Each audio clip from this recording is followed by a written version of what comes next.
Europe 1. Le journal de 7h30, Jean-Luc Boujon. Bonjour Jean-Luc. Bonjour Thomas, bonjour à tous. On peut parler de nouveaux fléaux d'Internet. Des kits d'autodéfense, pourtant interdits à la vente, se trouvent très facilement sur la toile. Le phénomène est relayé par les réseaux sociaux. De plus en plus de comptes proposent sous couvert d'anonymat la vente d'armes de catégorie D, autrement dit des armes blanches. Ainsi, ce type d'objet dangereux s'achète en seulement quelques clics, et cela même si l'on est mineur, alors que la vente d'armes de catégorie D est normalement interdite aux moins de 18 ans. Antoine Bienvaux. Oui, poing américain, matraque ou encore bombe lacrymogène, toutes ces armes de catégorie D se trouvent en quelques clics sur les réseaux sociaux. Cet utilisateur, par exemple, n'hésite pas à faire la promotion d'un petit taser qu'il propose à la vente. Celui-là, je le vends. Là, regardez, je vous le montre bien. Il est vraiment puissant. Bien souvent, les vidéos faisant la promotion de ce genre de produit s'adressent ouvertement à des jeunes engagés dans des rixes entre bandes. Car le cœur de cible de ces ventes d'armes illégales, ce sont eux, comme l'explique Fabien Boguet, délégué pour le bureau Alliance Police Nationale de Paris. L'arme fait partie aujourd'hui de l'arsenal indispensable du jeune délinquant qui appartient à une bande. Et puis évidemment, l'usage des armes facilite la blessure et entraîne une crainte aussi chez l'adversaire. Tout est guerre et physique et psychologique. Pour mieux contrôler la prolifération de ces objets dangereux chez les mineurs, un rapport parlementaire remis à François Bayrou en mai préconisait un durcissement de la réponse pénale en la matière, avec entre autres recommandations l'instauration d'une peine minimale pour tout mineur arrêté en possession d'une arme blanche et jugé dangereux. Les explications d'Antoine Bienvaux pour Europe 1. Un contrôleur aérien de l'aéroport Roissy-Charles de Gaulle suspendu par sa hiérarchie. Lundi, l'employé a déclaré Free Palestine alors qu'il s'adressait par radio à l'équipage d'un vol de la compagnie israélienne El Al qui a aussitôt signalé l'incident. L'analyse des enregistrements prouve que les faits sont avérés, a réagi le ministre des Transports Philippe Tabarot. Une procédure disciplinaire a été engagée et la sanction devra être exemplaire, a demandé le ministre. Gérald Darmanin, lui, annule un déplacement qu'il avait prévu aujourd'hui à la prison de Nîmes après la découverte d'une table de massage à destination des détenus dans un local de l'établissement.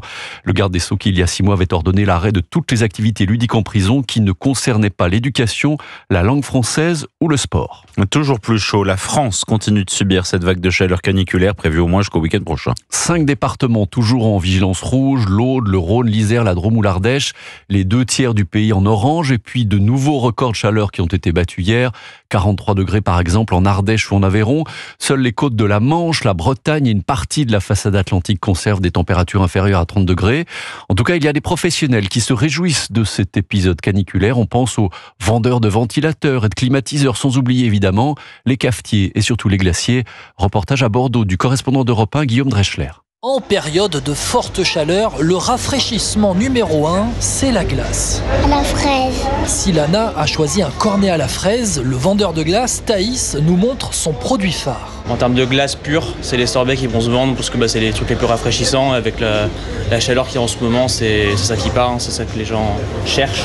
Quelques rues plus loin, après un bref moment sous les brumisateurs de la promenade Sainte-Catherine, Rabat présente sa gamme de sorbets. Poire, abricot, melon, pastèque, cassis, mangue, passion. On a fait pomme vanille, citron vert. Mais cet artisan glacier a aussi sa botte secrète. Et en ce moment, à la mode un petit peu, c'est les cold brew. C'est du café froid qui a été infusé pendant 24 heures. Tous les clients en demandent. Si le café glacé est l'un des best-sellers de l'été, Romain a toute une gamme de boissons fraîches qui cartonnent. Franchement, les smoothies, c'est ce qui vend le mieux. Et le thé glacé. Ouais, le thé glacé, ouais, ça se vend super. Enfin, un thé glacé super bon, pêche mangue en plus, excellent. Et on en vend beaucoup, ouais. Quasiment un client sur 2, je dirais. Et chez ce cafetier bordelais, les pâtisseries attendent désespérément la fin de la canicule pour être dévorées. À Bordeaux, Guillaume Dreschler pour Europe 1. Et évidemment, avec ces températures, personne ne résiste à la tentation d'aller se baigner. Encore faut-il le faire dans des zones autorisées ou sans risque. Ce n'est pas le cas de tout le monde, malheureusement. Par exemple, de nombreux franciliens plongent dans la Marne ou dans la Seine, mais en dehors des secteurs de baignade surveillés ou autorisés. Conséquence, en dépit de contrôles policiers, le nombre de noyades a bondi ces dernières semaines. Le 15 juin, un adolescent de 14 ans s'est même noyé après avoir sauté depuis un ponton. La prudence est donc de mise. Reportage sur les bords de Marne de Charles Bouchin. 28 degrés au thermomètre, les habitants de Neuilly-sur-Marne flânent le long de la rivière. Mais pour eux, pas question de mettre un pied dans l'eau. C'est marqué, la baignade est interdite. Voilà, c'est marqué. C'est interdit. Il y a eu des panneaux, on l'a dit assez. Ils déplorent cependant le comportement de certains jeunes. Il y en a, ils nagent le soir, très tard. Personne ne voit rien. Les jeunes, ils ont changé, ils sont un peu foufous, quoi, je dirais. On leur a dit non, mais bon, ils y font quand même. Ils se vont habiller, puis ils y sautent. Ils ne voient pas le danger. Depuis la noyade d'un adolescent en juin dernier, les policiers redoublent de vigilance. D'abord en scrutant les caméras de surveillance. Par exemple, on a une caméra qui voit une partie de l'écluse.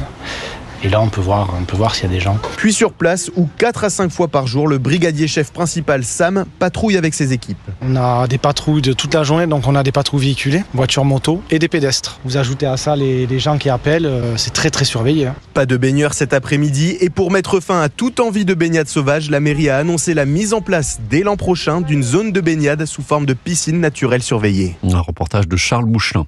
21 cas de listériose, dont 2 décès identifiés par les autorités sanitaires. Il pourrait avoir un lien avec la consommation de fromages au lait pasteurisé qui ont fait l'objet d'un rappel ces 2 derniers jours. 40 fromages, dont des camemberts et des fromages de chèvre, produits par la société creusoise Chavgrand et commercialisés de juin à août par de nombreuses enseignes de la grande distribution. Au Royaume-Uni, les chiffres officiels sur l'immigration illégale mettent à mal le gouvernement travailliste de Keir Starmer. Publié ce mardi, il démontre que les traversées illégales de la Manche à bord de petites embarcations ont augmenté de presque 20% depuis l'élection du Labour l'an dernier. Sous le feu des critiques, Downing Street continue de promettre des résultats. Précision sur place de la correspondante d'Europe 1 au Royaume-Uni, Sarah Menaille. C'était l'une des grandes priorités du Parti travailliste. Dès son élection en juillet 2024, Keir Starmer promettait aux Britanniques de tout faire pour lutter contre l'immigration illégale au Royaume-Uni. 1 an plus tard, l'heure est au premier bilan et les chiffres sont accablants pour Downing Street. 50 000 arrivées supplémentaires depuis l'élection il y a 12 mois, soit 13 000 de plus que sur la même période l'an dernier. Le Parti travailliste promet que les mesures mises en place finiront par porter leurs fruits. Une source gouvernementale affirme aujourd'hui qu'une douzaine de migrants a été arrêtée dans le cadre du nouvel accord passé avec la France. Les premiers retours devraient avoir lieu dans les semaines à venir, mais le nombre demeure trop infime pour l'opposition conservatrice qui dénonce aujourd'hui les fausses promesses d'un Premier ministre dont la cote de popularité a perdu 41 points depuis le mois de juillet. Londres, Sarah Menaille, Europe 1. Les Européens peuvent-ils encore peser dans les négociations avant le sommet Trump-Poutine ? À 2 jours du sommet entre les 2 hommes en Alaska vendredi, les Européens tentent encore de se faire une place dans les discussions sur la fin du conflit en Ukraine. Les dirigeants européens, dont Emmanuel Macron et le chancelier allemand Friedrich Merz, qui doivent s'entretenir dans la journée avec Volodymyr Zelensky et Donald Trump, avec un objectif clair, peser dans les négociations à venir. Les explications de Wilfried de Villers. La situation illustre tout le paradoxe européen. Si la mise sur pied d'un véritable plan de paix en Ukraine et la reconstruction du pays ne peuvent se faire sans l'UE, les 27 semblent bien dépendants du bon vouloir de Washington. Mais les dirigeants européens disposent tout de même de leviers de pression face à Donald Trump, assure Cyril Brett, chercheur à l'Institut de l'Or. Il va les entendre aussi, les Européens parlent assez fort et sont assez fermes. Et notamment, pas un sou pour la reconstruction de l'Ukraine, pas un sou supplémentaire pour le développement de la sécurité européenne au sein de l'OTAN, si les Américains n'adoptent pas un agenda européen précis dans les discussions avec la Russie. Et ça, ils doivent le rappeler jusqu'à porter un message d'ultimatum à l'égard de Washington. Dans une déclaration commune en fin de semaine dernière, certaines capitales européennes, Paris, Berlin et Rome notamment, affirmaient que les Ukrainiens doivent pouvoir décider de leur avenir. Ce sera un point central de cet échange téléphonique pour que Volodymyr Zelensky participe au sommet de vendredi, ce que refuse toujours catégoriquement Moscou. Il s'agit aussi pour l'UE d'éviter toute concession territoriale à la Russie. Ligne rouge pour Kiev que le président américain entend pour l'instant ignorer, lui qui évoquait il y a quelques jours de possibles échanges territoriaux à venir. Wilfried de Villers. C'est désormais officiel. En Nouvelle-Calédonie, le FLNKS rejette l'accord de Bougival signé le 12 juillet dernier. L'organisation indépendantiste l'estime incompatible avec ses valeurs. Cet accord prévoit notamment une reconnaissance de la nationalité calédonienne ainsi que des transferts de compétences, notamment en matière de monnaie, mais sans organiser de nouveaux référendums. Manuel Valls, ministre des Outre-mer, doit se rendre sur place la semaine prochaine.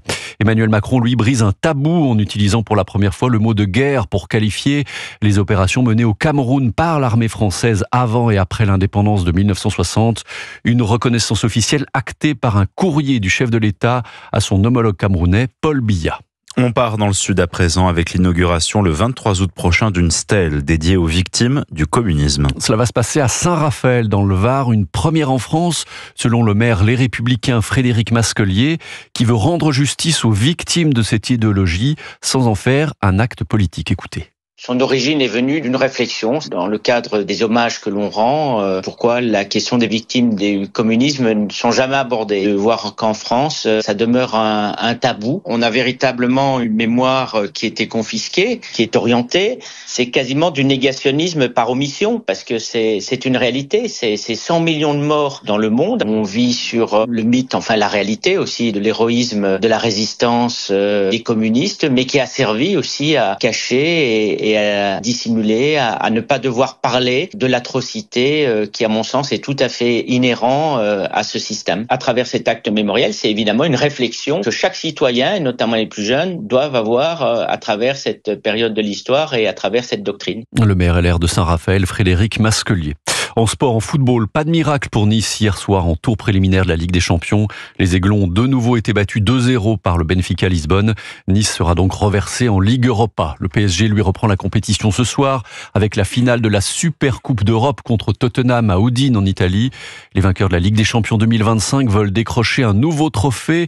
Ils se présenteront sans Donnarumma en partance pour Manchester City, mais avec leur nouveau gardien Lucas Chevalier, coup d'envoi à 21h sur Canal+. Et puis lui, il continue de planer tout en haut de la perche mondiale. Le Suédois Armand Duplantis a établi hier un nouveau record du monde du saut à la perche à Budapest, 6,29 m, 13e record du monde de suite pour l'athlète de 25 ans. Ça plane pour nous. Merci Jean-Luc Boujon. 7h42 sur Europe 1. La météo des plages, Marion.